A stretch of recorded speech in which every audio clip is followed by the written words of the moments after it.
Boa noite. Sejam todos bem-vindos para o nosso estudo das obras de Manuel Filomeno de Miranda, psicografadas por Divaldo Franco. Nós estamos estudando a série sobre obsessão e vamos comentar sobre o sexto livro, que se intitula Loucura e Obsessão. Nós somos um grupo de estudantes da doutrina espírita e do Evangelho e nos reunimos aqui para refletir juntos sobre os ensinamentos do livro. Inicialmente, queremos agradecer a participação de todos que estão aqui conosco ao vivo e também aqueles que vão assistir depois pelo canal do YouTube Leitura de Livros Espíritas, onde nós publicamos a gravação toda terça-feira, logo após o estudo ao vivo, por volta de 21h30, né? Pedimos que se inscrevam no canal, ativem o sininho e, se gostarem, curtam os vídeos para que o estudo possa ser divulgado para outros que se interessem pelo nosso assunto, pelos assuntos do livro, né?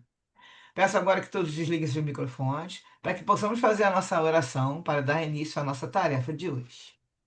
Vamos elevar nossos pensamentos na direção de nosso Pai Celeste e de nosso irmão maior, nosso Mestre Jesus, para pedir que a paz e o amor de Jesus estejam conosco. Senhor, rogamos seu amparo para os propósitos de bem servir. Reunimos aqui para mais um estudo e pedimos seu auxílio. Que o Senhor nos conduza na realização dessa tarefa e que possamos estar receptivos à inspiração dos teus mensageiros. Que os ensinamentos do livro possam iluminar nossos caminhos na jornada evolutiva, facilitando assim a nossa compreensão e a nossa caminhada. Pedimos, enfim, a sua proteção para a realização do nosso estudo de hoje. Que assim seja, graças a Deus. Então vamos continuar aqui o nosso capítulo, né? Que na verdade vamos para a parte 2. Hoje a gente termina essa história aí. Vamos descobrir qual é a historinha que está por trás disso tudo, né? Capítulo 15. O passado lúcido do presente.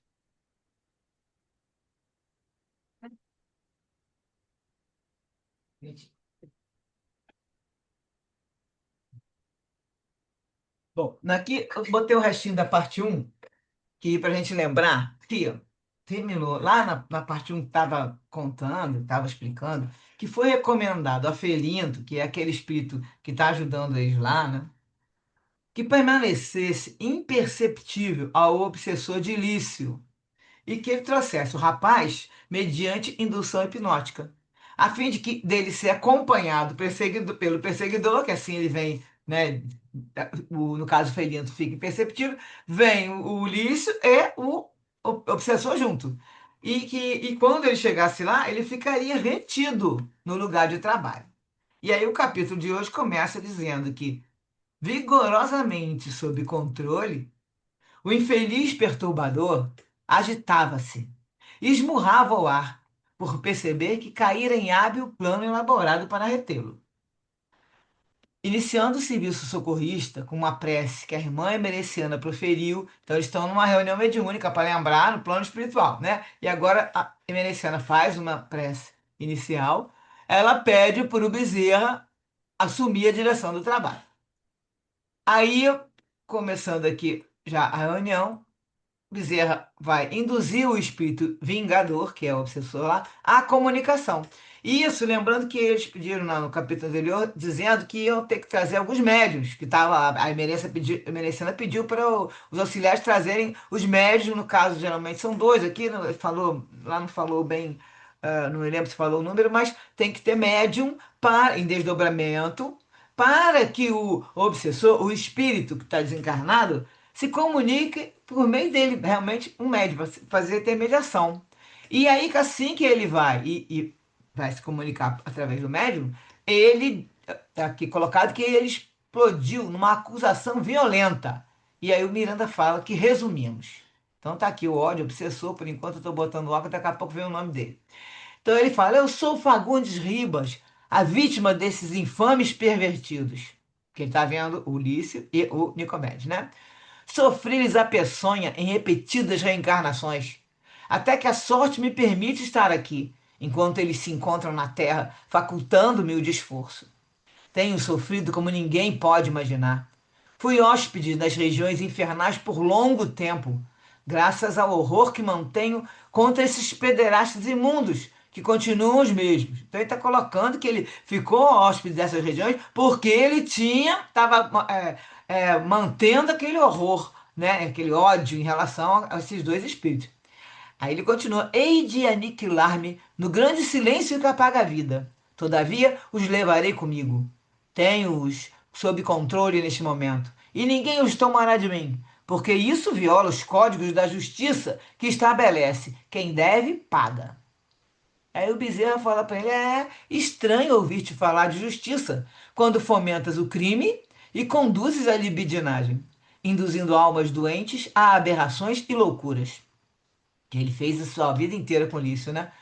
Aí o Bezerra fala para ele: não ignoramos as tuas dores, o teu longo calvário, cada dia mais severo em razão da tua odienta atitude de revolta, acreditando-te com o poder de estabelecer leis e princípios de cobrança, sem dar-te conta de que, a teu turno, estás em curso no mesmo código que exibes contra os outros. Ouçamos também aqueles que participam do teu drama. E aí, nesse momento, Ulisses e o tio estavam no sono, né? Em desdobramento, mas não estavam despertos ainda. Agora foi despertado. Ulisses e o tio, a irmã, e quem despertou foi o, no caso, dá a entender que foi o Bezerra, e a irmã Emericiana pediu-lhes atenção e serenidade. Quer dizer, não, na verdade parece que foi ela que despertou, né? Despertando Ulisses e o tio, a irmã pediu-lhes atenção e serenidade. O primeiro, que é Ulício, recobrou a lucidez rapidamente, enquanto o outro, embriagado pelos fluidos deletérios que absorvera, lembrando que eles estão na noite, à noite eles saíram e o tio ficou lá tentando, né, com agressividade, com violência, tentando pegar o sobrinho, e aí o doutor Bezerra deu, e ele estava absorvendo os fluidos deletérios do obsessor. Aí o doutor Bezerra foi, deu-lhe uma acalmada e pronto. Então ele ainda estava embriagado por esses fluidos que absorveram, apesar daqueles com finalidade relaxante que o mentor lhe aplicara. Então, mesmo apesar daqueles que o Bezerra colocou, deu nele ali os fluidos, ele ainda estava meio, né, meio lá, meio cá. Ele apresentou-se amargo e perturbado. A assistência. Aí, nesse momento, uma assistência especial foi-lhe providenciada.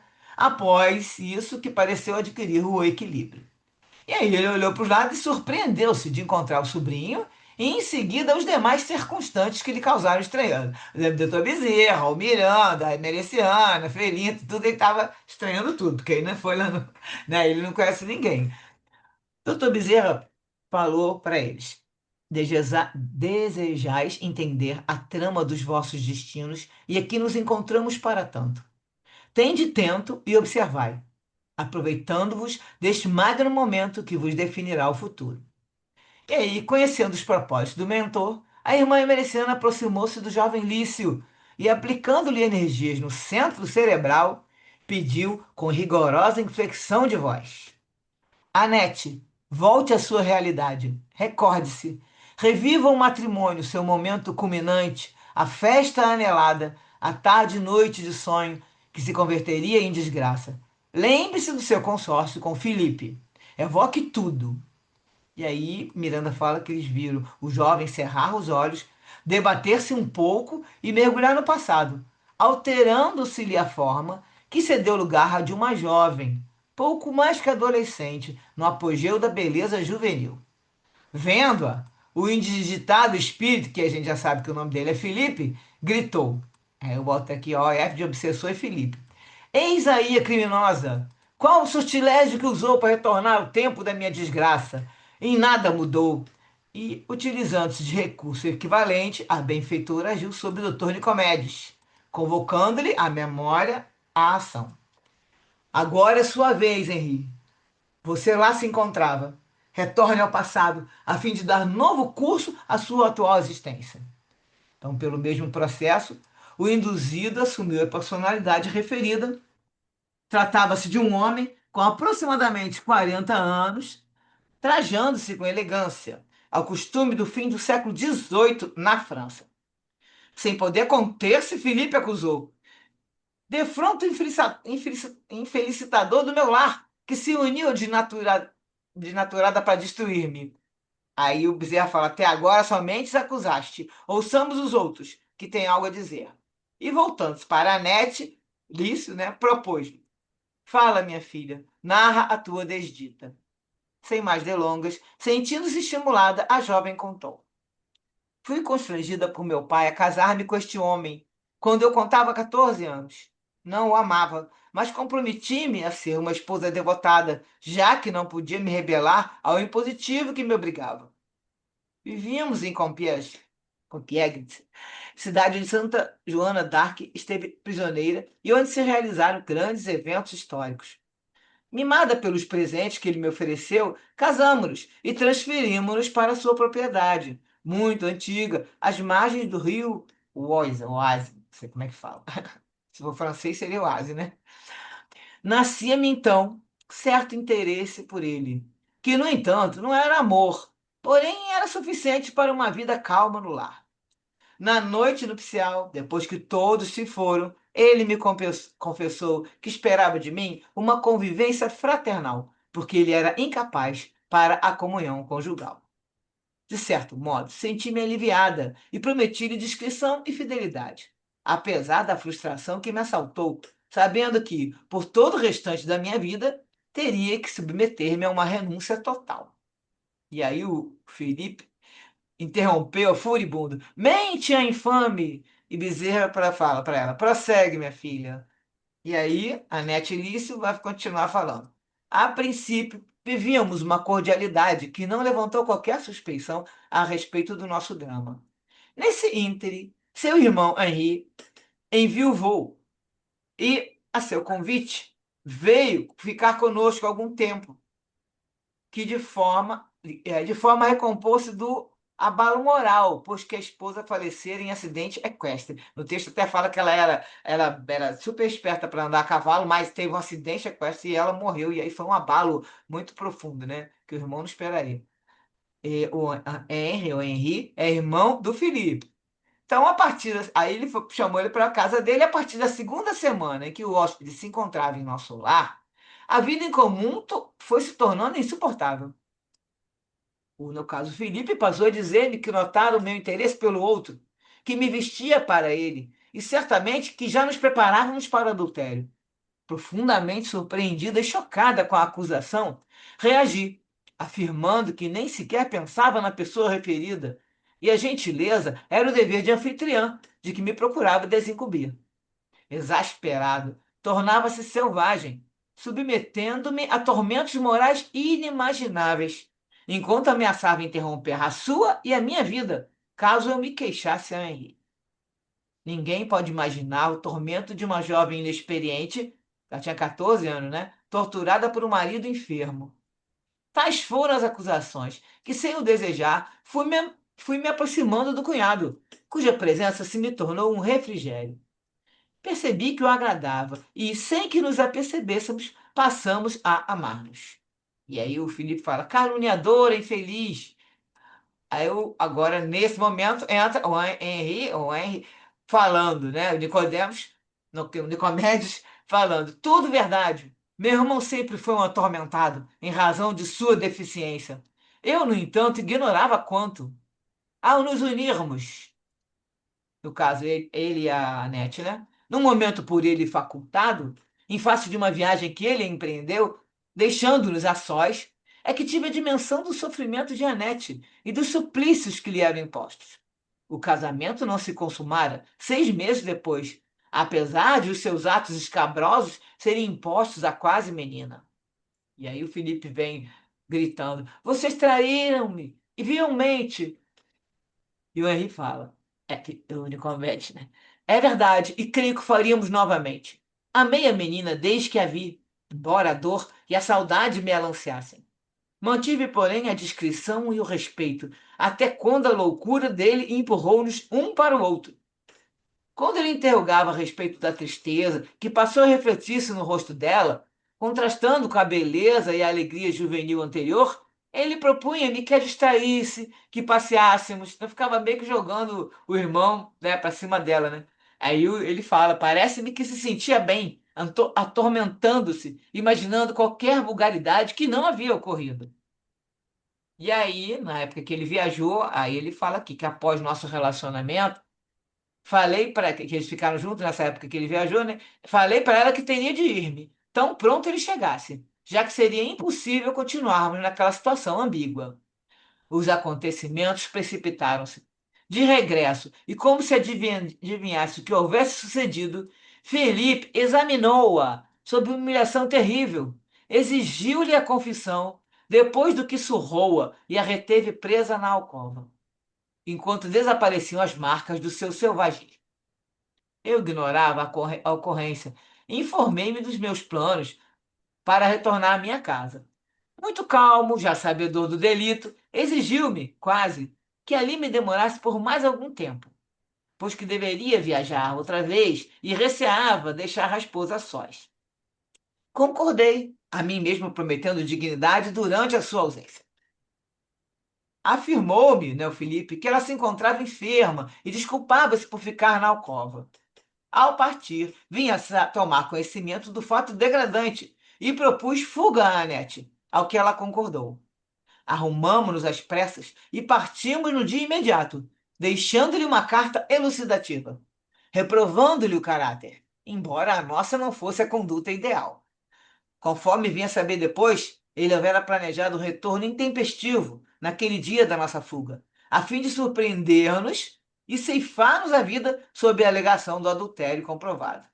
Não o fez porque nos evadimos.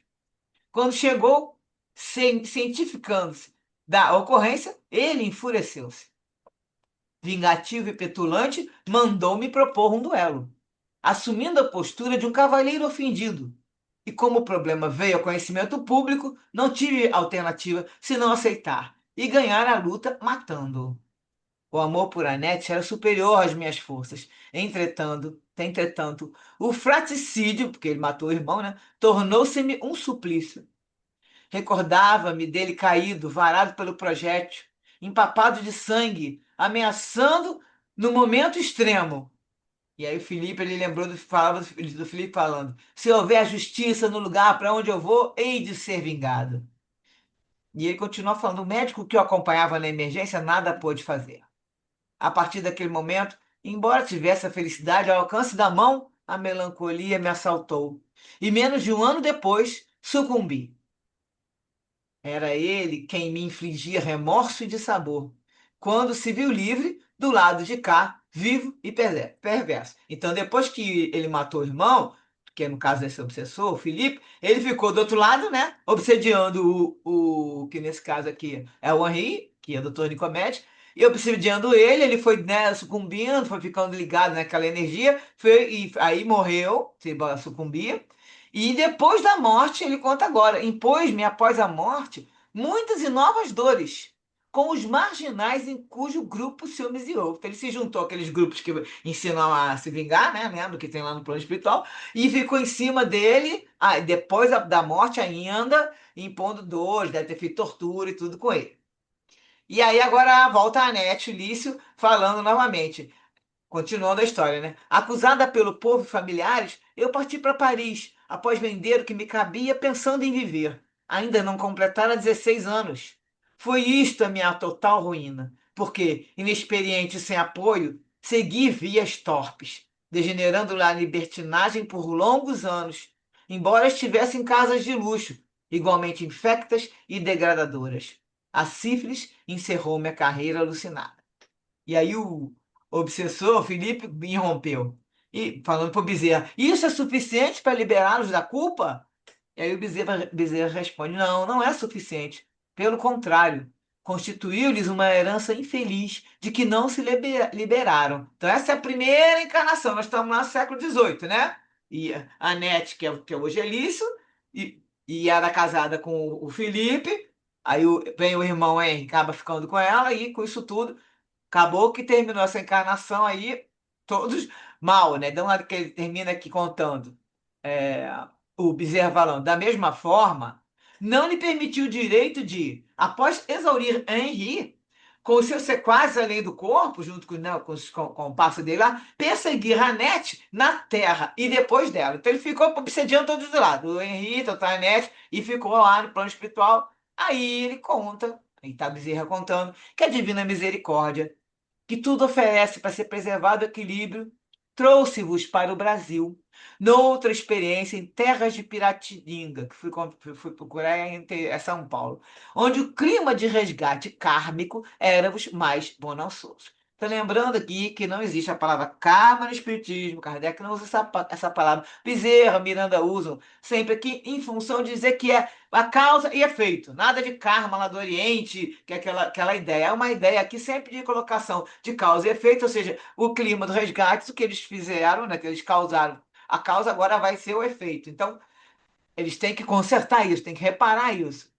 E aí o Bezerra fala: retornaste com o dever de vos reabilitardes.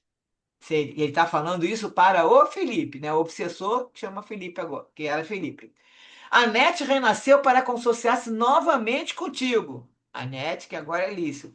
E o Felipe, contigo, Felipe, na pessoa de Fagundes Ribas, que foi o primeiro nome que ele colocar. Meu nome é Fagundes Ribas, que ele lembra mais dessa última, né? Estava em cima dessa última encarnação, que ele lembrava. E enfrentar, e ela também tinha que enfrentar com honradez o Henri, a quem encontraria depois. Então já estava certo que os três iam se encontrar. Isso se deu em uma fazenda de café no interior do estado. A beleza, que a levara ao fracasso, foi-lhe novamente concedida para uso reparador. Então era uma prova, né, gente? Ela novamente vem com a prova da beleza, e ela já tinha fracassado antes, porque pela beleza, né, muito grande, ela acabou indo para prostituição e tudo, e aí ela, né, conseguia conquistar com o jeito dela. E, de novo, sem a sua anuência, no concordância, naquela época ainda, o matrimônio foi estabelecido entre os pais dela e Ti. Ele, como agora Fagundes Ribas, e os pais da Anete, que não botou o nome dela nessa encarnação aqui. Mas vamos chamar Anete. Mas a antipatia que ela conservou nos painéis da memória e a suspeita que te macerava o campo das lembranças amargas foram os ingredientes para que se repetissem os dissabores e desajustes. Então ela guardou aquele negócio da antipatia, que é natural, que a gente não sabe, que não vai, o santo não cruza, que o pessoal brinca, né? Que não vai com a cara da pessoa. Ela comigo, ela tinha alguma coisa, uma suspeita, que aquele espírito ali não foi muito bom com ela, e aí se repetiram os dissabores e desajustes, desajustou, desequilibrou a relação. E ele está falando para o Felipe, quando deverias lutar contra as vicissitudes e crescer na fraternidade, na compreensão a caminho do amor. Então, ele tinha que fazer o máximo para poder chegar nesse caminho do amor, porque estava casando com ela, mas não, também ele continuou lá, né, dá a entender que ele continuou na ignorância dele, lá, maltratando ela, não sendo um bom marido. E nesse ínter, Henri, que era comprador de café, apareceu na fazenda. Agora para a gente ver, né? Ué, gente, saiu lá da França, aí ela casa lá em São Paulo e vê um homem que é um comprador de café que aparece na fazenda, que era um amante dela da outra existência, e aí aparece e o reencontro fê-los desequilibrar, assinalada pelos vícios, a que se acostumaram na experiência anterior. Nessa vida ela não tinha nada de vício, era aquela menina, né, de interior, mas está guardado no espírito, então assinalada por esses vícios. E, agora, provocante, ela aturdiu o jovem de tal forma. Então, no espírito dela tinha essa história de provocar, de ser sedutora, né? Aí ela ficou dando, né? Vamos dizer, dando em cima do jovem. Aturdiu o jovem de tal forma que este, a qualquer pretexto, vinha à propriedade. Que ele ficou encantado com ela. Até que, por intermédio de uma ama subornada, fiel à patroa, concretizou a fuga para a capital. Então, eles fogem, né? Abandonam lá o Fagundes Ribas, fogem para a capital. E o Bezerra continua falando para ele: enquanto dormias, conforme te recordas, ambos partiam com a carruagem equipada, tomando rumo desconhecido. E ele fala: sabemos avaliar as tuas humilhações, as dores excruciantes que te levaram, homem orgulhoso e prepotente, à tumba antes do tempo. Então, ele, de tanto é, decepção, né, que ele teve aí ele acabou, fala que ele acaba morrendo antes do tempo, né? Até ter entrado numa depressão qualquer, alguma coisa, não explica por quê, mas diz que ele levou, foi à tumba antes do tempo. E aí o doutor Bezerra fez uma pausa. E os envolvidos na abjeção arrelatada choravam. Felipe em desespero, Anete com amargura, Henri com arrependimento. Então vamos agora a uma referência para dar uma paradinha e comentar isso aí. Primeira, a referência que eles deram lá é do livro Evolução em Dois Mundos, com André Luiz, né, psicografado com Chico Xavier e Valdo Vieira.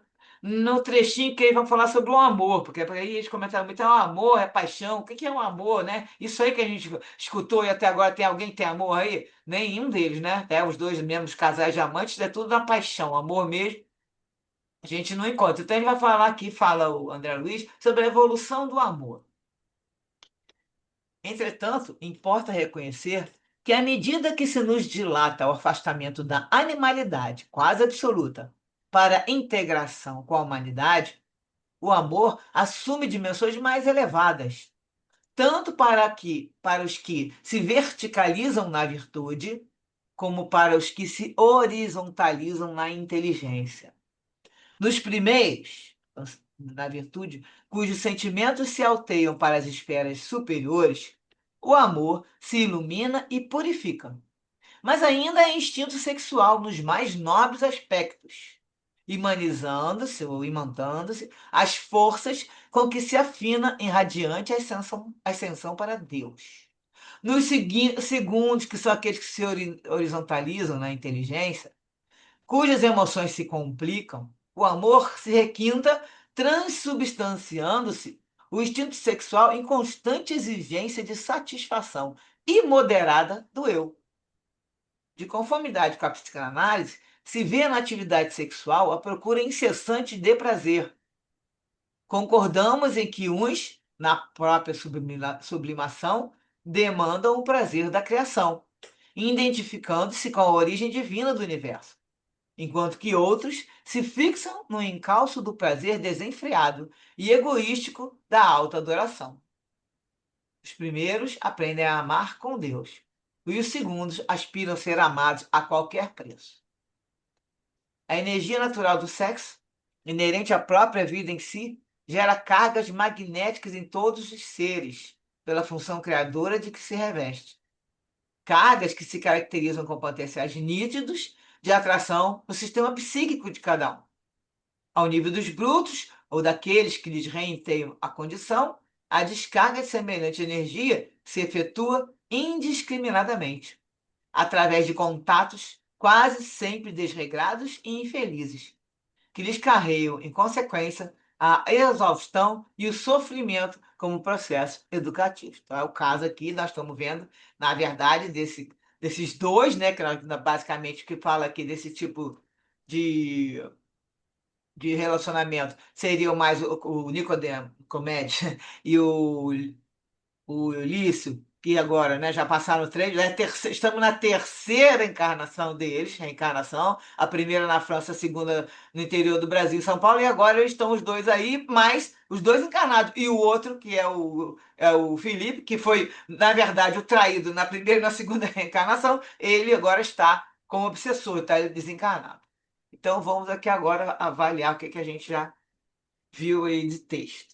Bom, então só para a gente lembrar, na França, fim do século XVIII, a Annette era uma adolescente de 14 anos, casou com Felipe, que era irmão do Henri, ficou viúvo, vai para lá, Henri tinha aqui 40 anos, viúvo, vai para lá, eles acabam traindo, vão embora, e o Felipe ficou lá com raiva e tudo. Não, e aí o Felipe chamou o irmão para o duelo, acabou morrendo pelo duelo. E acaba, aí ele começa a obsediar o irmão também entra, pelo que fala, tipo uma depressão, morre, e a Anete vai virar prostituta de luxo e também acaba morrendo por doenças sexuais.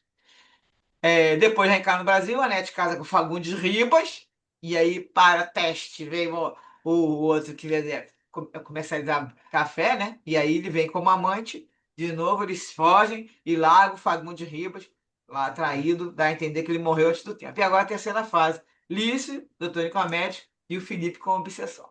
Então, o que vocês acharam? Que vocês têm alguma dúvida aí?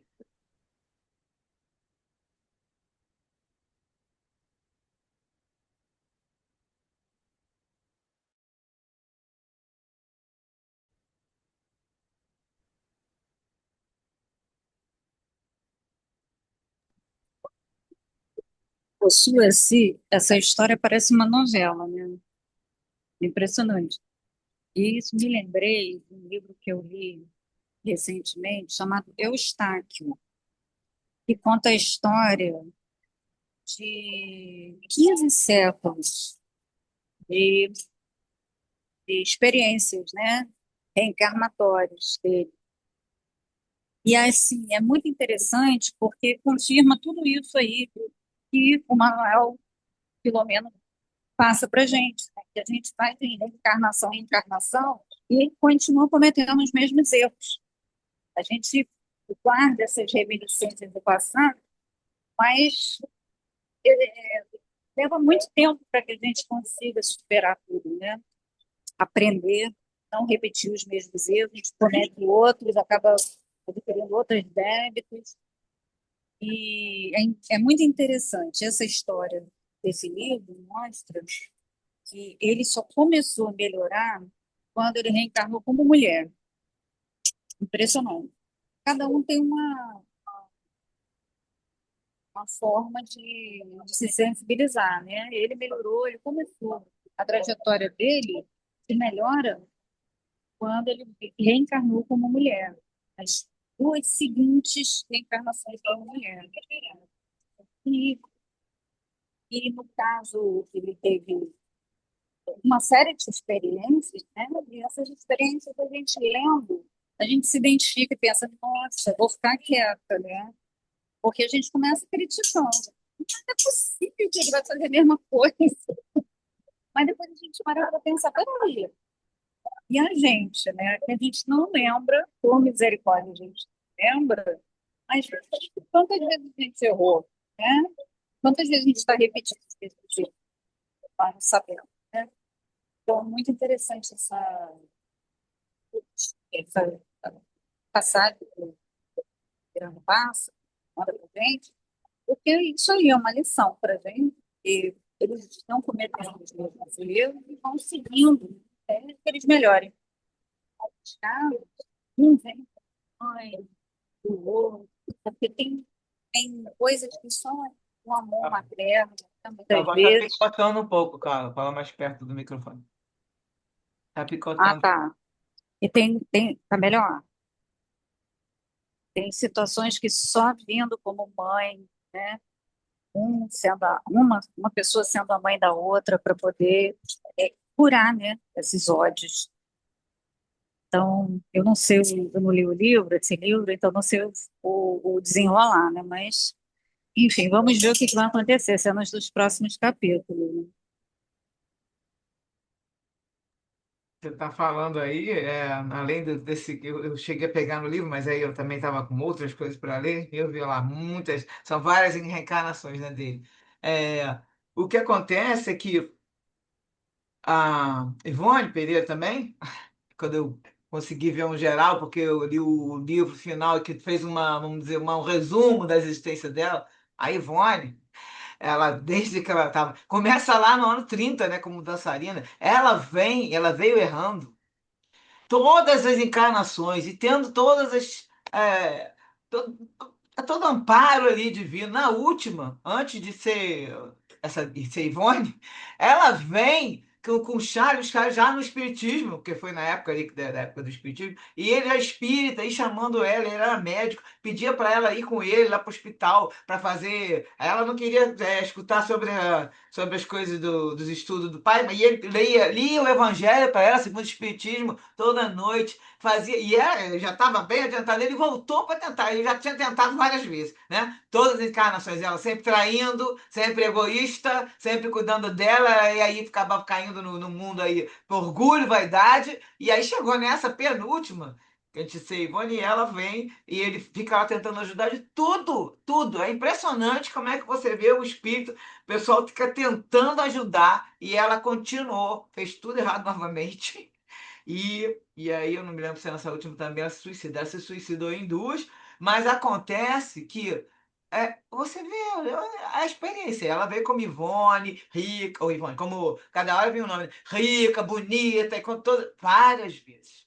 Só aí, depois de tanto que passou isso, aí ela veio como Ivone, pobre, feia e toda. E fora, não podia ter ninguém da família espiritual dela junto. Daí o Charles estava no plano espiritual, né? Porque ela tinha que aprender a se sentir, ela tinha que se sentir mesmo fora. Ela achava que essa família é minha, chegava até a falar essas coisas, porque ela não estava merecendo mais ter família. E não ia ter família, não ia casar, não ia nada.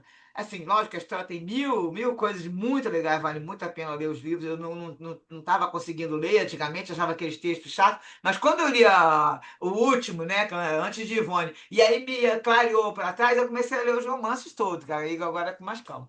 Já tô até, ainda falta ler mais um ainda. Mas é onde que você falou, como é que pode o espírito ir? Vai e fica. Porque olha só, nós temos Chagas Moraes, defeitos milenares. Não é um defeito dessas. Ah, eu tenho esse defeito. Não, não, então, não temos defeito aqui. A gente está assim, com orgulho, há milênios. Nós estamos assim, com a vaidade, com o egoísmo, há séculos. Então, assim, isso tudo são condicionamentos que o espírito faz.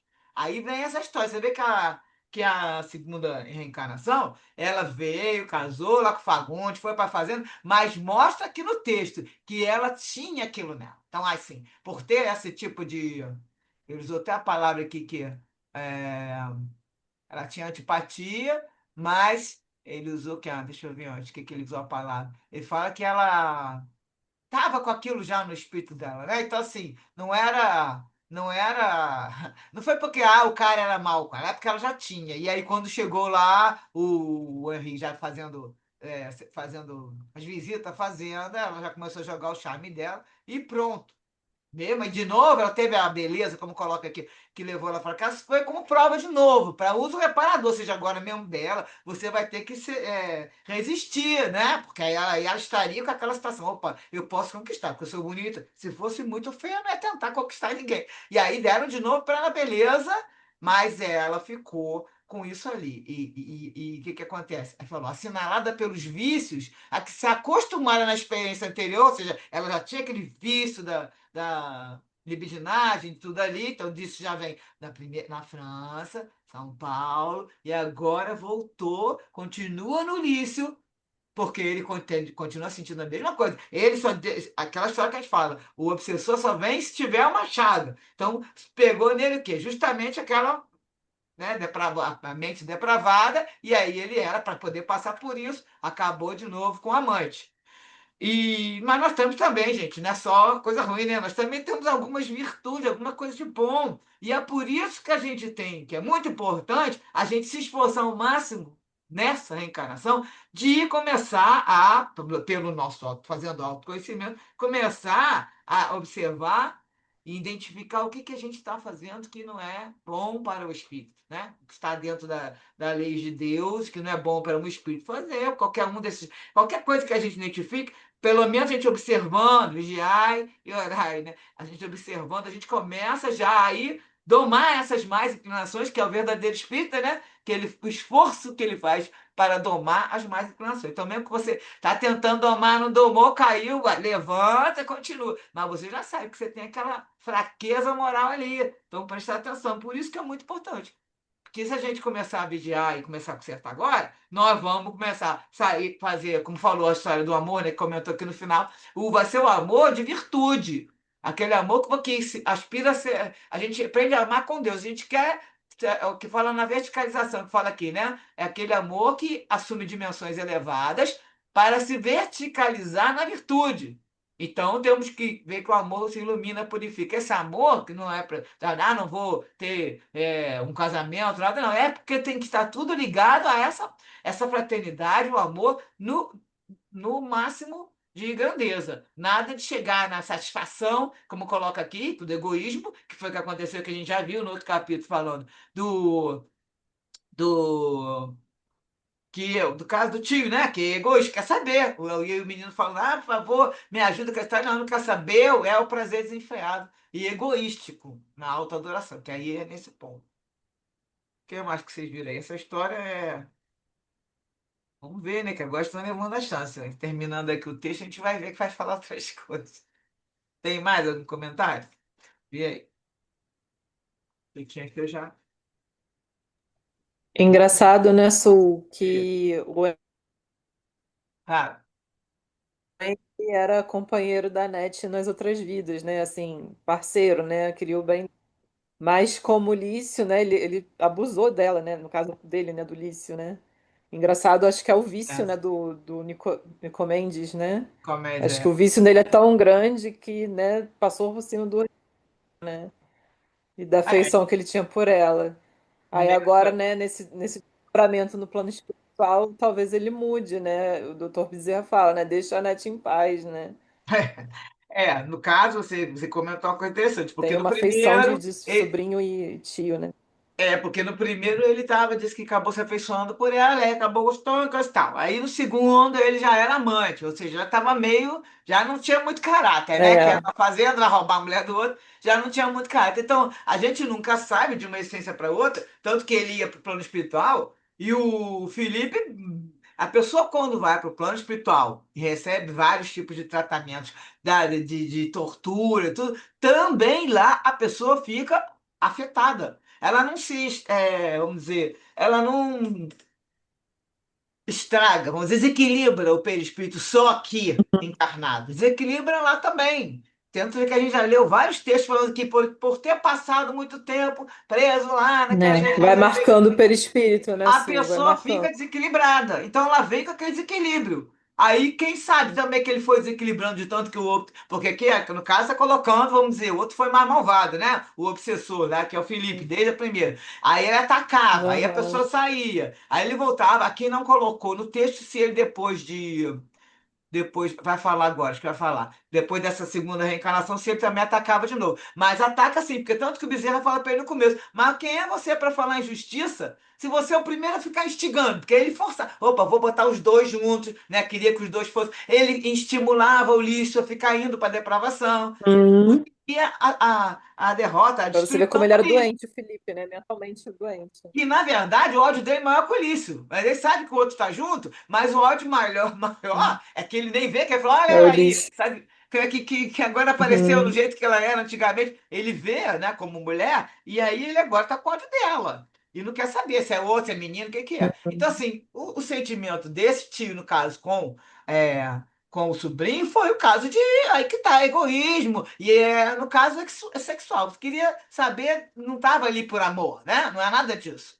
Aí é que é a Sim, hora que era o deturpa. vício dele, né? Exatamente, era um Uhum. vício, e aí induziu o sobrinho, que também já era ligado a ele nesse sentido, e aí a gente já discutiu isso várias vezes, que a gente não pode julgar ninguém, não pode entender nesse sentido, mas que as coisas Uhum. aconteceram tendo já uma razão, uma causa de vínculo no passado, tá? E não é, quer dizer que toda, que aí também já falamos, toda relação homossexual, homoafetiva é disso aí, mas que eu entendo que a grande maioria tem uma Uhum. ligação, sim. Fala, Glória.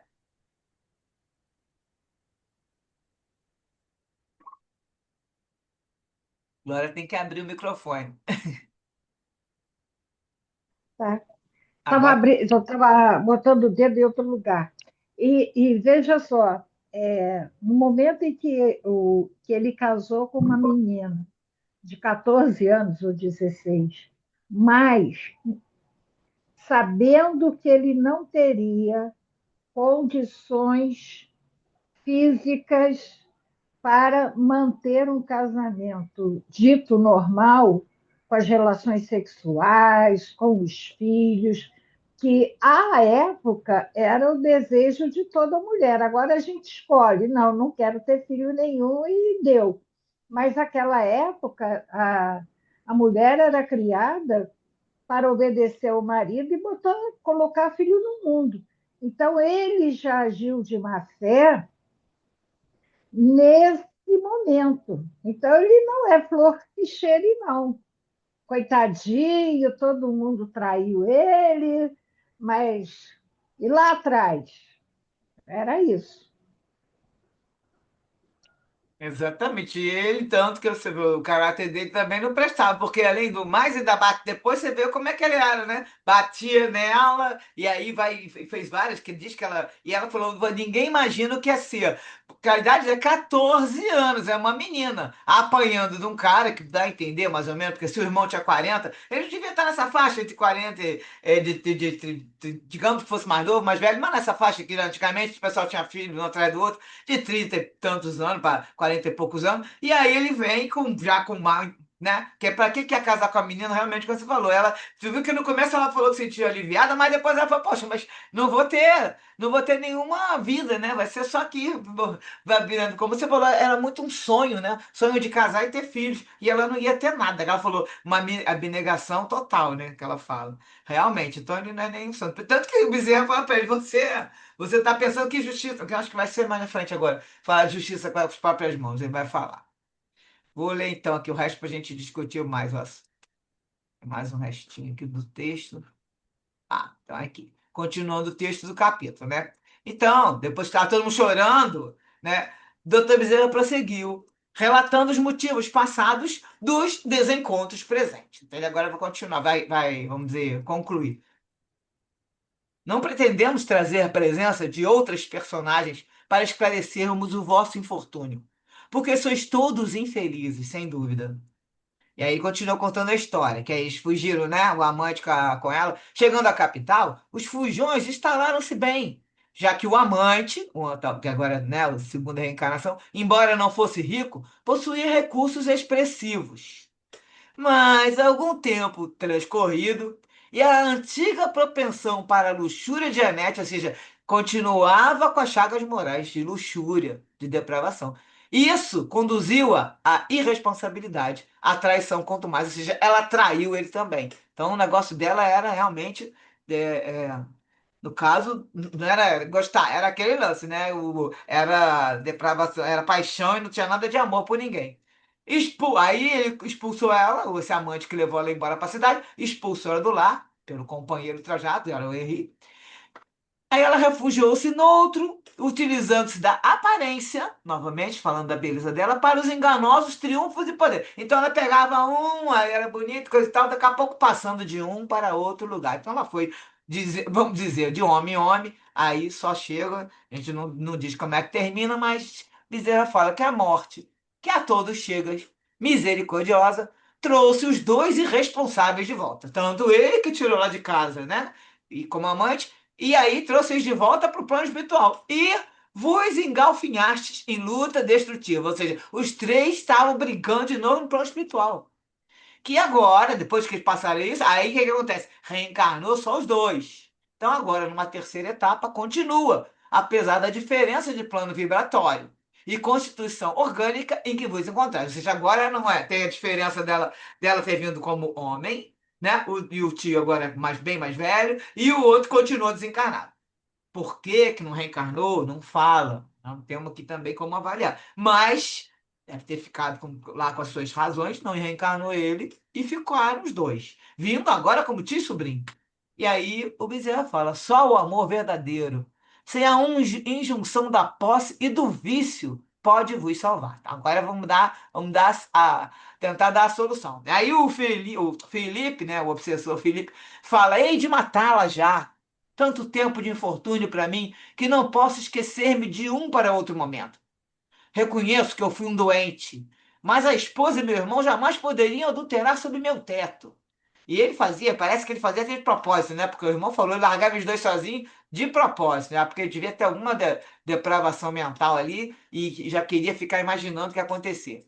Aí ele fala, reencontrando-a agora, nessa forma extravagante, com sentimentos confusos, ou seja, com a forma de lício, né? E os sentimentos confusos, né? Porque era no corpo de homem. Vejo que não poderá fugir, e cada dia irá para abismo mais fundo. E aí ele fala, como os demônios interferiram em seu favor, falando lá da casa da Mereciana, né? Amparando-a e ao criminoso, eu apressarei o seu desfecho, o desfecho. E aí o Bezerra falou com imensa bondade, ouve-me, meu irmão, dói-nos o teu sofrimento. Conforme desejamos auxiliar as duas criaturas que sofrem na terra, interessamo-nos em libertar-te da infelicidade, antes que ela te imponha recuperação por meios graves e irreversíveis. Então, olha só aqui, ele não reencarnou, né, nessa terceira, só que o Bezerra está avisando. Nós estamos querendo te ajudar agora, porque senão faz o quê? vem lá uma reencarnação compulsória, que muita gente não gosta de falar que isso existe, mas que existe sim, sempre, e vai impor a ele uma recuperação como? Com meio graves e irreversíveis, porque ele pode vir com uma deficiência séria no perispírito e tudo, pelo ódio, como a gente já viu, por todas as maldades. E aí ele está querendo dar uma chance para ele perdoando, ele conseguir continuar a vida dele, né? Aí ele fala: se te parece difícil perdoar, desculpa-os. Deixa-os por conta da consciência pessoal, que não libera culpado algum, sem a conveniente regularização do delito. Não suponhas que, desculpados, eles fiquem sem a responsabilidade do mal que se infligiram, utilizando-te para a própria desdita.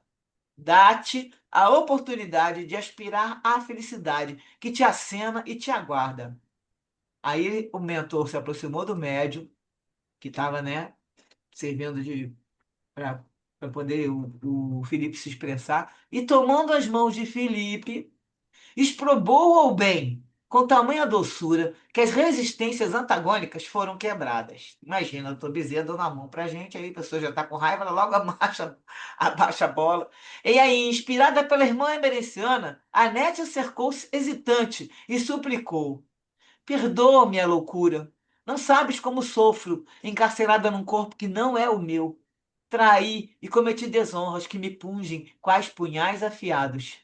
Eu não me recordava de tanta desgraça. Ó Deus, tem de piedade de nós. Então agora ela dá para dar a entender que ela está realmente se arrependendo aí, né?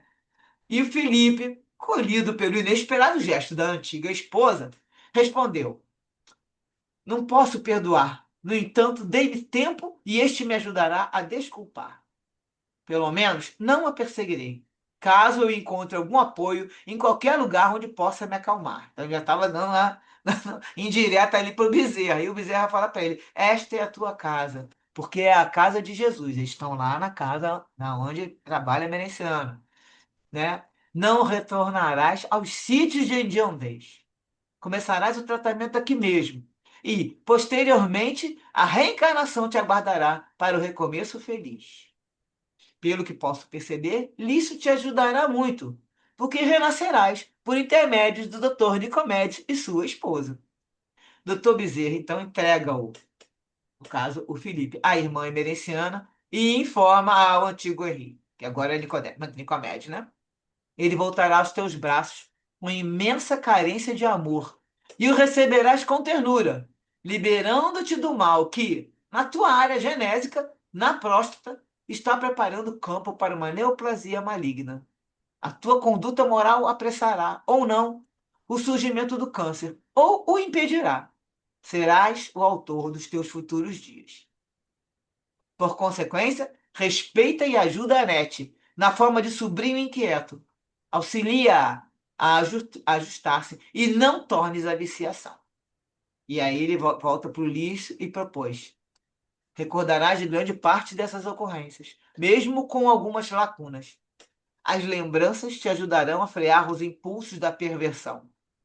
Canaliza as forças sexuais da tua juventude noutra direção, em labores dignos que te promoverão a paz, contribuindo para a liberação dos teus problemas. Não será fácil, pois te exigirá decisão, disciplina e vigilância. Um mal que se enraiza, quando extirpado, fere as áreas sadias, qual gramínea no trigal, que ao ser arrancada carrega trigo bom. Evita os sonhos da imaginação desequilibrada, ou seja, não fica pensando, né, nessa área do sexo que a pessoa fica ali imaginando. Evita. E os lugares onde as facilidades proliferam. Então, não frequente esses lugares que tem, né, sexo fácil e todo aquele lance que ele frequentava antes, que ele vivia nesse tipo de vida. É mais fácil prever o desastre e tomar providências do que remediá-lo. Preenche os espaços mentais com leituras salutares, que a gente fala sempre aqui, leituras edificantes, e conseguirás os meios para a vitória. Se te resolveres por ouvir-nos, estaremos ao teu lado, certamente sem retirar-te os problemas, auxiliando-te, todavia, na necessária solução. E enquanto a tua conduta nos permitir, auxiliar-te, falo-emos. Então, se você ficar agindo com uma conduta moral, né, boa, né, dentro do que a gente está conversando aqui, vamos te auxiliar. Agora, se essa conduta não permitir, ele se afasta. É livre-arbítrio, né? A Anete Lício chorava, e a face refletia-lhe a imensa angústia, predispondo-se à renovação, a outra conduta. Então, estava mostrando que parecia que ele agora ia modificar. Conduzido aos seus lares, após a oração de louvor e agradecimento, que fomos convidados a proferir, ou seja, quem fez a oração foi o Miranda, encerraram-se as atividades. A madrugada punha os primeiros sinais de claridade no nascente, para que o astro-rei vencesse as sombras dominantes. Esse final sempre poético do Miranda nos capítulos. Então, os comentários, tem alguns aqui que eu peguei da live, outros eu tirei que eles colocaram como referência. O primeiro foi do Evangelho segundo o Espiritismo, no capítulo 8, bem-aventurados os que têm puro coração e têm escândalos. Se a vossa mão é motivo de escândalo, cortai-a. Então, nesse trechinho aí, destacamos. No sentido vulgar, escândalo se diz de toda ação que, de modo ostensivo, vá de encontro à moral ou ao decoro. O escândalo não está na ação em si mesma, mas na repercussão que possa ter. Isso no sentido vulgar. No sentido evangélico, a acepção da palavra escândalo é muito mais geral. Não é somente o que afeta a consciência do outro, é tudo que resulta dos vícios e das imperfeições humanas. Toda reação má de um indivíduo para outro, com ou sem repercussão, ou seja, os outros sabendo ou não. Isso já é um escândalo. Então, o escândalo, nesse caso, é o resultado efetivo do mal moral. É preciso que haja escândalo no mundo, disse Jesus. Porque, imperfeitos como são na terra, os homens se mostram propensos a praticar o mal. E porque árvores mais só dão maus frutos, isso vai acontecer, né? Deve-se, pois, entender por essas palavras que o mal é uma consequência da imperfeição dos homens. Então, o mal não é coisa de Deus, é uma consequência da imperfeição dos homens, né? É a ausência do bem.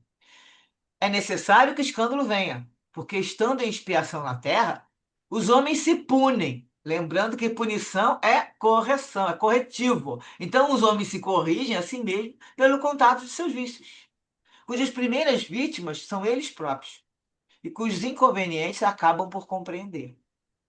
Quando estiverem cansados de sofrer devido ao mal, procurarão remédio no bem. Então, o que a gente fala que o mal tem que chegar ao máximo para que a pessoa, já até no Evangelho, né? Aí, no caso, a pessoa cansa e aí vai ter a necessidade de ter o bem, né?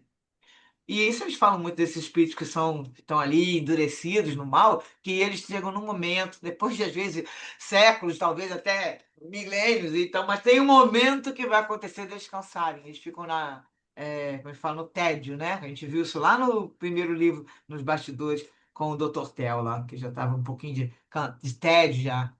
E aí ele acabou ficando maleável e foi levado para poder modificar o modo de ser, né?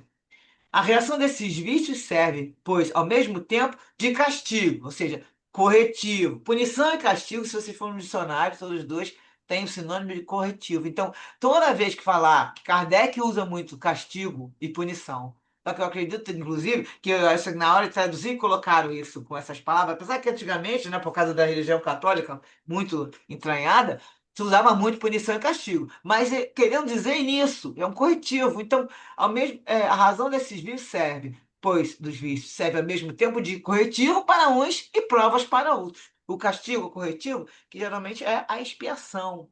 E a prova que é para você evoluir, então é uma prova. Você, como o caso da Anete, veio de novo, veio bonita, tudo com prova. Prova para o quê? Para poder não ficar mais nos vícios que ela tinha, né? De ficar na depravação e tudo mais. Ela caiu na primeira, caiu na segunda, na terceira agora também, mesmo vindo, não estando no mesmo sexo, caiu. Então aí fala que é assim que do mal tira Deus o bem. E que os próprios homens utilizam as coisas mais ou as escolhe. Isso aqui está no Evangelho, nesse comentário desse capítulo 8 sobre os escândalos. Agora, em Mateus 18, capítulo 18, versículo 7, também falando do escândalo. Ai do mundo por causa dos escândalos, pois é necessário que venham escândalos. Mas ai do homem por quem o escândalo vem. Então, em essa reflexão, trata dos escândalos que os seres humanos provocam como consequência de quê? Dos vícios, das imperfeições, do atraso moral, da invigilância e da ignorância das leis de Deus. Então, esses escândalos, geralmente, não é só porque a pessoa está lá, é viciada. Não, tem as suas imperfeições. Tem esse atraso moral, que a pessoa já tem essa chaga moral. E está atrasada, ele não está conseguindo. Ignorância da lei de Deus. Ignorância no sentido de que é ignorante agora, né? Ninguém é. Mas antigamente, as pessoas acabavam errando algumas coisas e não achavam. Nós temos vários exemplos que a pessoa acaba errando e ignorando que aquilo realmente é uma lei de Deus e acaba tropeçando. E aí, em vigilância, também, isso tudo pode levar ao escândalo. E tendo como efeito, o que vai acontecer depois? Existências educativas e corretivas e reencarnações, mediante provas, como eu falei, e expiações relacionadas aos escândalos praticados. Então, aí vem uma expiação por relacionada a alguma situação, por exemplo, pessoa que errou com o modo de falar e de corromper as outras pessoas e tudo, ela vai ter algum problema às vezes. E não só na fala, pode ser um problema que ela não vai usar, não usou bem o seu cérebro, né? A sua mente, né? Que o cérebro é o físico. Não usou bem a mente, não usou a inteligência, aí vem com um problema na inteligência, porque também ela já lesou no seu perispírito. Não é assim para todos. Lembrando sempre que nada a gente pode falar, é assim e vai ser assado. Tudo são milhares de causas que vão dar milhares de consequências. Mas uma delas é isso aí, que você vê que, de qualquer maneira, a justiça divina é assim. Você tem uma causa e vem o efeito, e você tem a consequência. Então, aqui está falando que virão existências, efeitos educativas e corretivas, com reencarnações mediante provas e expiações. Pode vir só com uma prova ou uma expiação mais séria, que a gente sabe que a expiação ela é toda expiação tem uma prova dentro. Nem toda prova tem expiação, porque a prova é mais para você ver e evoluir mais, mas a expiação sempre tem uma prova dentro, que é aquilo que você também está ali se esforçando também, né, tentando passar para aquela prova, apesar que a expiação às vezes é muito forte, mas a pessoa também está passando por uma prova para se melhorar. Então termina que esse trechinho falando, assim os escândalos praticados em vidas passadas e as reencarnações se relacionam e se conectam, em que todo mal produzido tem que ser reparado. A gente fala que as reencarnações são solidárias, né? Então se relacionam. E o mal tem que ser reparado. Em suma, o Espiritismo encara a passagem de Mateus 18 como um chamado à vigilância pessoal, moral, e ao entendimento de que cada um é responsável pelo sofrimento que gera, com a justiça divina agindo para o aprendizado e a regeneração, e não para a condenação eterna que existe nas outras doutrinas que falam sobre isso. Né? A pessoa, agora vai padecer, vai ter que pagar. Não existe esse negócio de pagar no Espiritismo, tá? E isso aí a gente nunca via, apesar de ter alguns locais que parece que está escrito assim, Kardec não falou isso. Tem até um erro aí que a gente vê da tradução do Céu e Inferno, no item no itens lá 9 e 10 do capítulo 8 capítulo Livro Antigo, acho que é capítulo 7 que aquilo ali não existe. Isso aí na versão original, no Céu e Inferno original, traduzido da primeira edição, que foi retirado lá da França, Kardec não falou aquilo, que fala que vai ter que pagar. Depois até eu vou retirar isso para trazer para a gente, que é no próximo estudo, que isso é bom a gente também ter consciência, estar sabendo dessas diferenças. E aqui um textinho falando esse Antônio Luiz Saião, no livro Elucidações Evangélicas, esclarece: no planeta atrasado em que habitamos, as encarnações em geral são concedidas aos espíritos que as pedem, os espíritos que as pedem, então a gente sabe que não é todo espírito que pede aquilo ali, tem alguns que estão desequilibrados e não conseguem, a gente sabe. E é conseguido para expiação e reparação de faltas que anteriormente cometeram. Necessário é, pois, que haja escândalo no mundo, visto que só mediante esses escândalos, muitas consciências despertam para o reconhecimento dos erros praticados e para o arrependimento. E que pelo contato com os vícios, que as virtudes se fortalecem deles triunfam. Ai, porém, dos que ocasionem o escândalo. E aí também, ainda que menor lhe seja a culpa, dos que se deixem levar até o escândalo. Também quer falar só aquele que fez o escândalo. Não, quem se deixa levar também está aí tá cometendo seus deslizes e também vai ter que depois reparar. No nosso vídeo que tem o Marcelo, tá aqui da live, ele vai falar que quando violamos a lei divina, causando os escândalos, nossa consciência vai querer o reajuste com o eixo central da justiça divina. Então, nossa consciência mesmo que fica com aquela ansiedade, né, quando a pessoa realmente se arrependeu. E essa consciência nos convida, essa justiça divina, que nos convida a restabelecer uma linha divisória entre o bem e o mal, dentro de nós mesmos, para que o progresso espiritual possa ocorrer.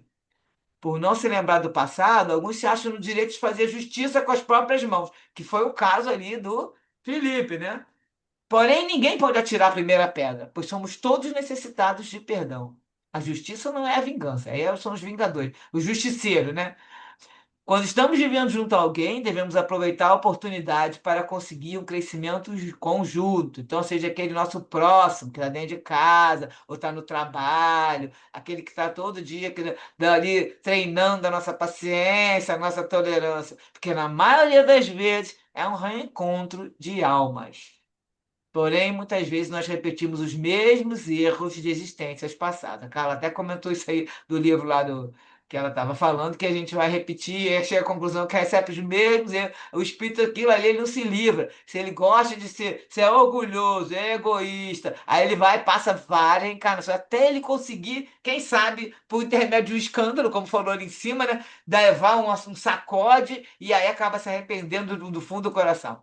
O certo é não parar cristalizado no processo de culpa, e também aí já vi o comentário da Jussara falando, que eu vou colocar também um pedacinho, começando, fazendo, sai desse processo, começa pelo arrependimento sincero, passando pela expiação e terminando na reparação consciente, que é o que a gente aqui fala sempre, que é arrependimento, expiação e reparação, que está lá também no livro Sem Inferno. Vou ver se eu consigo agora rapidinho colocar este vídeo aqui, que não estou achando onde ele está. Não. Quero achar ele aqui só um minutinho que eu tô. Tem que deixar ele à vista, senão não aparece. Agora apareceu. Bom, já sabe, se tiver propaganda, eu já rapidinho eu vou abaixar. Vamos ver se a gente consegue escutar aqui. A nossa consciência, as nossas atitudes. Olha, vem a propaganda. Conheça a maior promoção da história de Nutrem Sênior. Você já começa concorrendo a milhares. Porque não adianta só, como nós falamos, né, a gente saber ter todo esse conhecimento e quando chega na hora de aplicar, o que eu estou fazendo?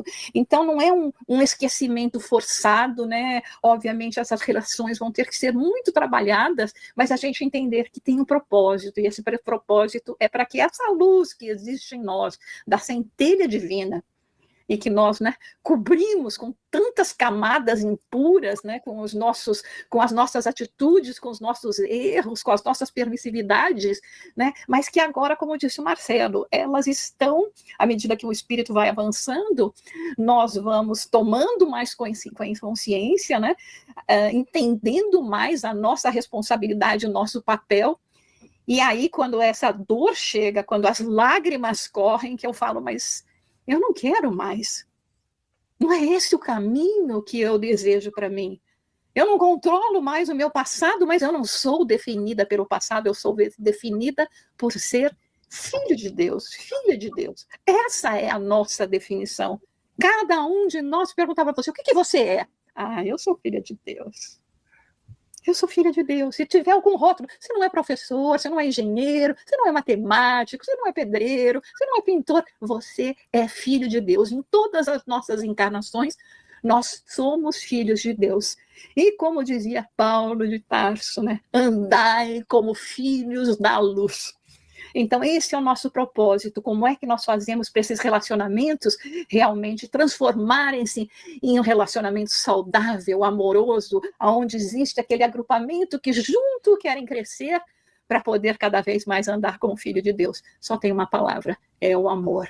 E esse amor que nós sentimos refletir em nós pelo amor do Pai, pela possibilidade da bondade, da justiça mesmo, que nos permite sentir orgulho de nós mesmos quando nós vencemos as nossas más inclinações. Então esse é o caminho da cura, o caminho através do esforço íntimo, dessa transformação, dessa tomada de consciência de que somos filhos da luz, somos filhos do amor.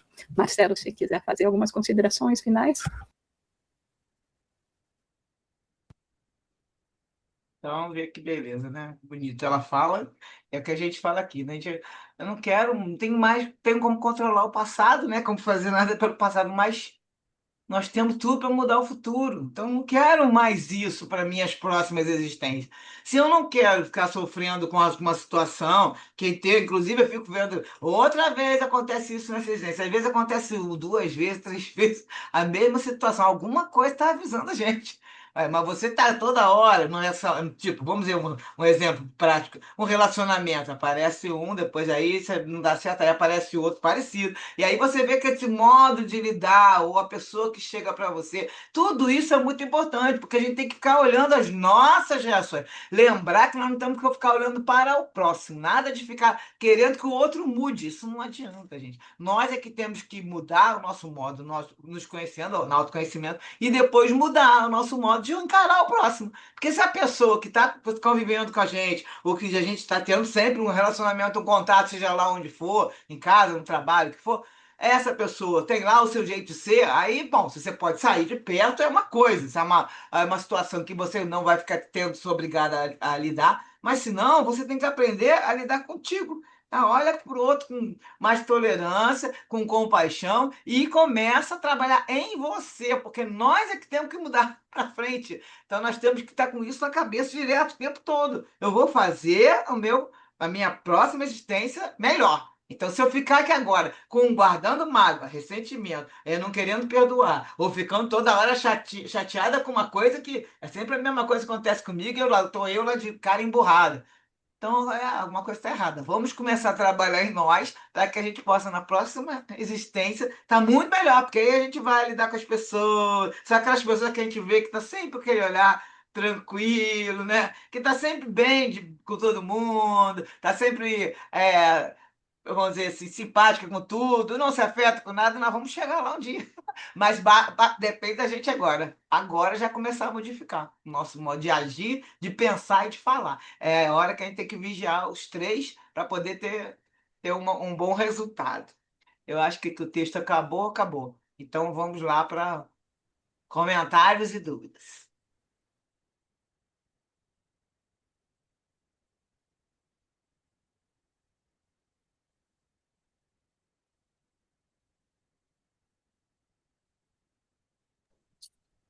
Sultânia, é o que você falou, parece simples, né? Ah, todo mundo ali tranquilo, calmo, mas não é, né? Quando a gente, na prática, né, tá ali no convívio, os sentimentos, né? Controlar a raiva, controlar a impulsividade na hora do falar, né? É difícil, mas isso é um exercício que a gente precisa fazer. Não pode deixar para amanhã, né? A gente tem que fazer hoje. Porque mesmo que a gente não consiga, esse exercício vai nos doutrinando, vamos dizer assim, né? Vai nos moldando, melhor Vai palavra. Vai nos condicionando, moldando. vai dando, É, formando hábito e condicionando para ficar isso, enraizado no espírito, né? isso, exatamente. Porque a gente tem que partir de algum ponto. A reencarnação atual é a mais importante de todas, isso é fato. É aqui que a gente tem que fazer as coisas acontecerem. Não, né? E a gente está vivendo um momento turbulento, mas isso tudo faz parte do plano, né? E também de todos nós, né? Do livre-arbítrio de todos nós, né? Se as coisas estão implodindo, né? É por culpa nossa mesmo. Mas é nesse momento que nós estamos que a gente tem que fazer as coisas, que a gente precisa agir, né? Em mudar a forma de agir, de pensar, no perdoar. Esse é o caminho. Não vai ser da noite para o dia, a gente sabe disso, né? A gente vem falando sempre disso. Porque a natureza não dá saltos e a gente não vai estalar o dedo e amanhã a gente vai estar, "Tcharam! Ah, que maravilha, agora eu sou uma pessoa tranquila." Não tem isso, né? Mas a gente precisa exercitar isso, né? Para que a nossa vida melhore, porque ela vai começando a melhorar. Na medida em que a gente vai vendo o resultado, por exemplo, de uma mudança de um hábito, né? Às vezes de um vício, são tantas coisas, né, coisas até que a gente adquire muito, não existe acaso, né? Então, muito provavelmente a gente adquire hoje porque a gente fez nas outras reencarnações e a gente continua com aquilo lá no nosso perispírito, mas se a gente resolve interromper esse ciclo, como por exemplo o vício do cigarro, né? Que foi, eu estou falando por mim, né? Porque eu era fumante, né? E eu decidi interromper esse ciclo. Se isso é uma coisa que começou nessa vida, ou se já tem outras histórias, se já faz, já aconteceu já em outras encarnações, eu decidi interromper esse ciclo aqui, nessa vida. E o meu objetivo é não repetir, né, esse erro numa outra reencarnação. Então, e assim vai, né? São vários, né? Várias coisas que a gente vai se analisando, se autoanalisando, né? Para ver o que que a gente precisa mudar. Beleza, saber a gente sabe, muitos de nós sabemos. Tem gente que não, que finge que não quer ver.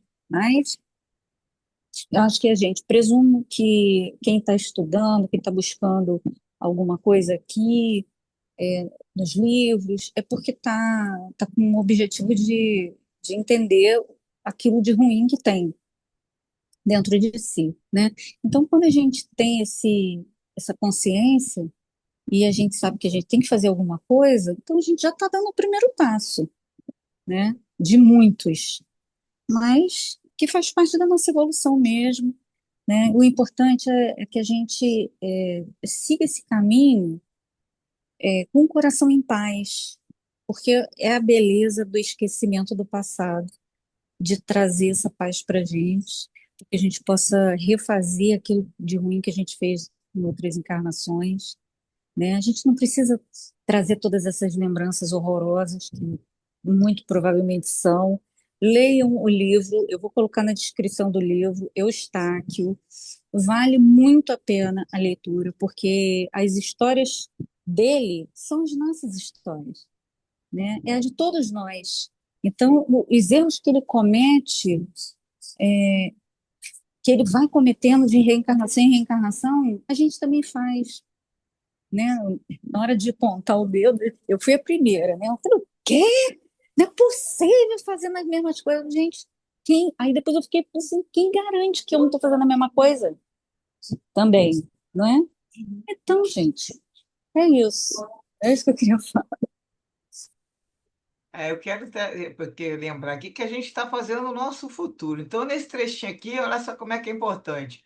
Que o Bezerra está falando com o Henri, né, que é o Nicomé, o tio lá, né?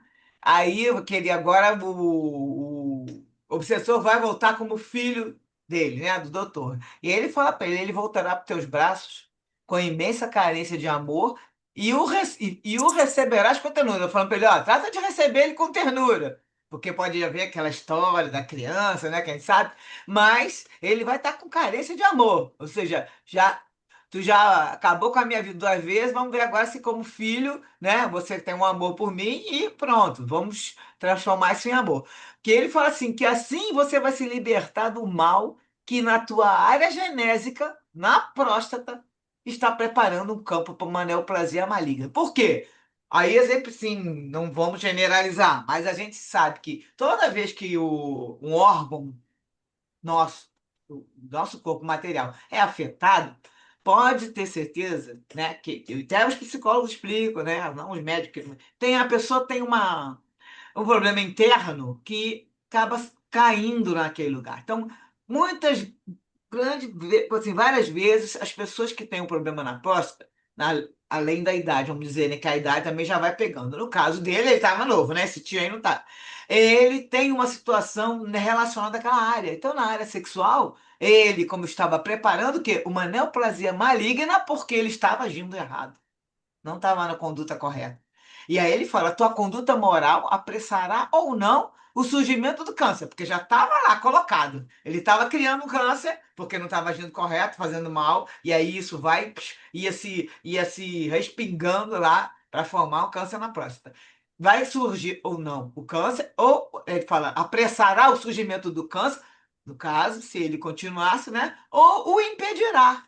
Então pode nem ter o câncer, porque se ele agora para com tudo, para, e vai lá e pega, tem um filho, dá todo o amor pro filho, porque não está falando que ele agora se arrependeu. A gente sabe que essas reuniões mediúnicas, né, no plano espiritual, costuma dar um resultado muito forte. Mas ele vai agora com essa conduta, ou ele fica com câncer e vai, né, vai acabar o câncer é uma neoplasia maligna que não deve ter boa consequência, ou ele pode impedir. E Bezerra fala para ele: serás o autor dos teus futuros dias. Ou seja, todo mundo, nós sabemos que nós somos autores do nosso futuro, sempre, né? Sempre. Mas no caso aqui já tá organizadinho que você está criando para você o câncer. Então, sempre lembrar, nós estamos sempre fazendo o nosso futuro. Cada atitude que a gente, né?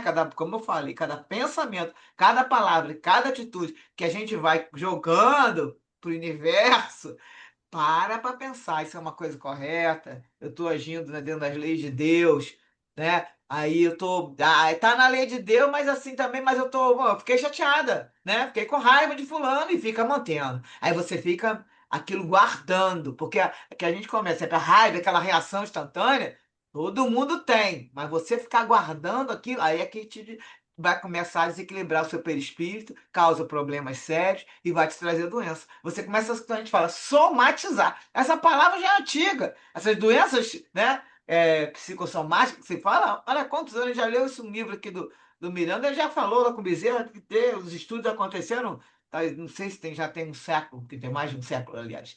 E existe, é só você estar com um pensamento fora, né, das leis de Deus e fora da moral, no sentido de você fazer o bem, de fazer, você tentar não ficar guardando esses sentimentos ruins, tentar se conservar e manter os pensamentos elevados, que aí você não fica criando doença, porque já chega a gente ficando com mais idade e o corpo vai diminuindo, lógico, né? Todo mundo vai morrer, corpo físico não tem jeito, a gente sabe que vai embora. Mas assim, você pode adiantar, como ele coloca aqui, né? Pode criar uma doença, como você pode, inclusive, não deixar essa doença se criar e chegar realmente o corpo como o seu corpo iria, na época correta, né? O tempo já estava mais ou menos organizado, e com o tempo, se for uma doença, se for o que tiver que acontecer. Então, lembrando sempre disso, gente. Já estamos, falei demais e já está na hora de terminar. A Carla, então, faz a nossa oração para terminar, Carla. Claro, vamos lá. Vamos elevar nosso pensamento ao nosso Pai Celestial para agradecer por esse estudo, agradecer por nossa reunião, congregando esses conhecimentos trazidos do alto. Que Jesus abençoe nossos propósitos de elevação, de evolução, as nossas lutas ferrenhas, que nós tenhamos forças de resistir e continuar com o apoio da espiritualidade superior, que traz para a gente esses ensinamentos tão valiosos. Que assim seja. Graças a Deus. Graças a Deus. Então, semana que vem a gente vai passar para o outro capítulo.